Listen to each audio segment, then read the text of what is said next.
उत्तराखंड के चमोली जिले में नंदा देवी नेशनल पार्क पड़ता है और नेशनल पार्क के साथ ही एक नदी निकलती है, ऋषि गंगा नदी। इसी इलाके में एक ग्लेशियर टूट गया है, एक ग्लेशियर फट गया है, उसके साथ ही बहुत सारा पानी जो है ऋषि गंगा नदी में आया है। ऋषि गंगा नदी से वो पानी आया है धौली गंगा नदी में और इसके बाद ये जो पानी आगे बढ़ेगा वो जाएगा अलकनंदा नदी में। तो ये एक बड़ी आपदा जो है वो अभी उत्तराखंड के चमोली जिले में हुई है। उसके बाद जो है उत्तराखंड के अलग अलग इलाकों में ये जो है पानी जा रहा है। इसकी जो बड़ी अपडेट्स हैं वो ये हैं कि सैकड़ों लोग, सैकड़ों घर इसमें बह गए हैं और इसके साथ जो है जो स्थिति बनी है वो ये बता रहे हैं कि 2013 में जो केदारनाथ आपदा आई थी उसके बाद जो बड़ी आपदा 7 साल बाद ये आई है, ये उत्तराखंड में देखने को मिल रही है।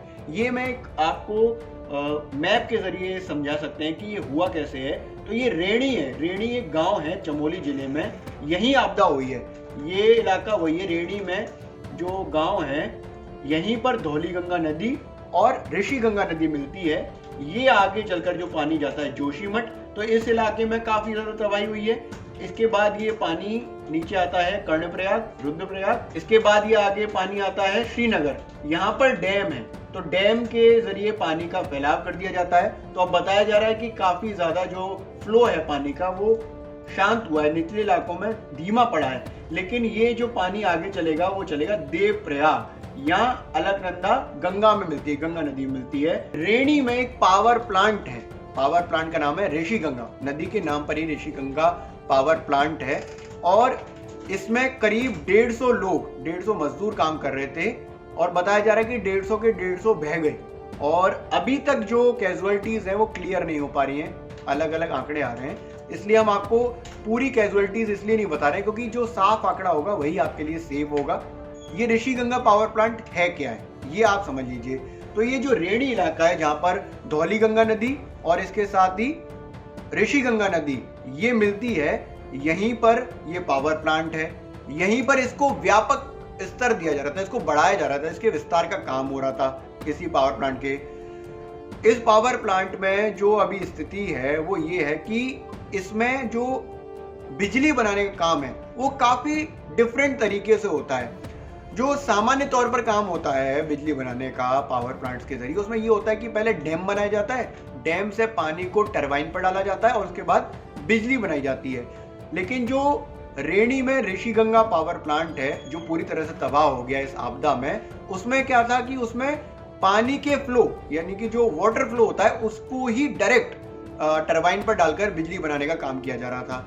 और ये जो बिजली बनाने का काम है इसका लक्ष्य बहुत लंबा चौड़ा रखा गया था, हजारों मेगावाट यहाँ से बिजली बनाई जानी थी। और उत्तराखंड, दिल्ली, हरियाणा, यूपी और उत्तर भारत के कई इलाकों में ये बिजली सप्लाई होनी थी। लेकिन अब पूरी तरह से ये जो पावर प्लांट है तबाह हो गया। रेणी के पास ही एक और पावर प्लांट एनटीपीसी का है, वहां पर भी काफी नुकसान हुआ है। एनटीपीसी ने बाकायदा जानकारी देते हुए बताया कि उनको काफी नुकसान का सामना करना पड़ा है कि क्योंकि ये जो पानी है, रेणी जो इलाका है, गांव है जो रेणी, जहां पर ऋषि गंगा नदी और धौली गंगा नदी मिलती है, यहीं पर सबसे ज्यादा जो है ये ग्लेशियर का पानी आया है।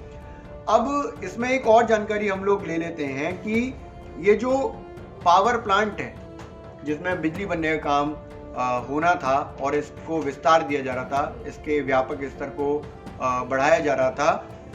दरअसल जब ये पावर प्लांट बनने का काम शुरू हुआ था तभी काफी विरोध हुआ था। ऋषि गंगा पावर प्लांट जो बन रहा था उसका विरोध हुआ था। कारण साफ था कि उत्तराखंड में काफी सारे पावर प्लांट्स हैं और इस लेवल के जो पावर प्लांट्स जब बनाए जा रहे थे, इसकी बात हो रही थी, तो विरोध काफी ज्यादा हुआ था। विरोध का एक बड़ा कारण था कि जंगल खत्म होने की बात लगातार कही गई थी। चमोली जिले की बात करें तो अकेले चमोली जिले में 7 पावर प्लांट हैं। अभी 7 पावर प्लांट कौन से मैं आपको बता देता हूँ। ऋषि गंगा पावर प्रोजेक्ट, ये एक निजी कंपनी का पावर प्रोजेक्ट है। Chamoli hydro power private limited, ये भी प्राइवेट लिमिटेड है।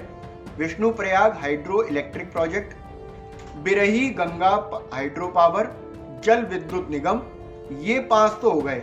इसके अलावा हिम ऊर्जा के भी 2 पावर प्लांट हैं, मेलखेत हाइड्रो पावर प्रोजेक्ट और राजवक्ती हाइड्रो पावर प्रोजेक्ट, ये हिम ऊर्जा के हैं।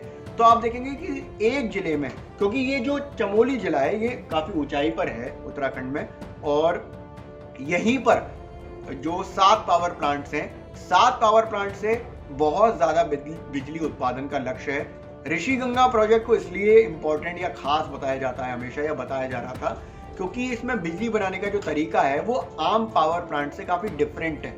मैंने आपको बताया कि आम पावर प्लांट्स में पहले डैम बनाया जाता है, डैम से जो पानी है वो टरबाइन पर डाला जाता है और बिजली का उत्पादन होता है। लेकिन यहाँ पर जो वाटर फ्लो है, क्योंकि इस जगह पर वाटर फ्लो बहुत तेज है, तो वाटर फ्लो का सीधा उपयोग करके उसको टरबाइन पर डाला जा रहा था और बिजली बनाई जा रही थी, या उसका लक्ष्य रखा जा रहा था। मतलब ये प्रयोग किया जा चुका था। इसको कई हजारों मेगावाट में तब्दील करना था, और ये जो इम्प्लीमेंटेशन का काम था वो तभी हो पाता जब इस पावर प्लांट को बड़े स्तर पर विस्तार दे दिया जाता, क्योंकि अभी इसका काम चल रहा था। और ये बताया जा रहा है कि जो काम चल रहा था उसमें करीब 150 लोग, 150 मजदूर काम कर रहे थे, और वो 150 मजदूर, करीब 150 मजदूर ही बह गए, क्योंकि इसी जगह सबसे ज्यादा एक तरह से तबाही हुई है। जो सैलाब आया है पानी का, वो सबसे ज्यादा इसी इलाके में आया है। आगे भी बढ़ रहा है पानी, और लेकिन अब तक बता रहे हैं कि धीमा पड़ा है, मतलब जो निचले स्तर में जो पानी है वो हल्का पड़ गया है, लेकिन अभी इसको इजी नहीं माना जा सकता है। अभी सब हाई अलर्ट पे ही है, और अभी रेकी की जा रही है, इसको देखा जा रहा है, निगरानी सर्विलांसिंग पर है। एनडीआरएफ की टीम जो है राहत बचाव कार्य में लग गई है, एसडीआरएफ भी है, आईटीबीपी भी है, सभी लोग राहत बचाव का काम कर रहे हैं। पीएम ने इस पूरे जो बचाव कार्य का जायजा लिया है। इसके अलावा जो होम मिनिस्टर अमित शाह, उन्होंने भी कहा है कि देवभूमि को हर संभव प्रयास किया जाएगा।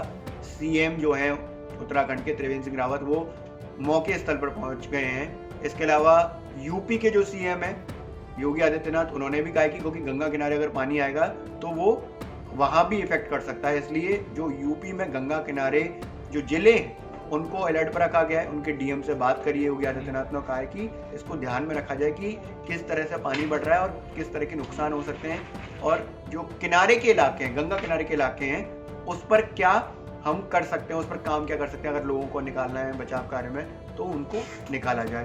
तो ये जो पूरी जानकारी है कि किस तरह से ये पूरा आपदा आई है और उसके बाद की अपडेट्स क्या हैं, वो लगातार हम न्यूज़ तक पर आपको दे रहे हैं। इसलिए आप लगातार बने रहिए न्यूज़ तक पर, क्योंकि इस पूरे घटनाक्रम की आपको हम पॉइंट टू पॉइंट सटीक और बारीक जानकारी लगातार देते रहेंगे।